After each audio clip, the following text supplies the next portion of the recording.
Хатыңды қабыл алып сахнаға шықтым ана. Сапарда жүрген кезде мен аңдып күттің ана. Әрдайым уақыт бөліп шабыт беріп көңіліме қарадым.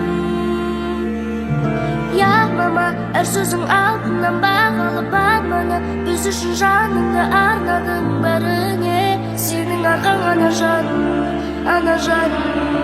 Ана, ана, жалғыз ана. Жарық өмір сыйлаған, жамандыққа қимаған. Ана, ана деген ана,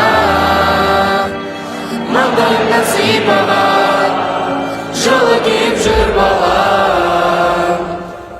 Жұмақтың кілті сенің табаныңның астында, дұғаңның арқасында бақыт қонды басыма. Мен үшін орны бөлек байлығымсың астында. Ана жан, ешқашан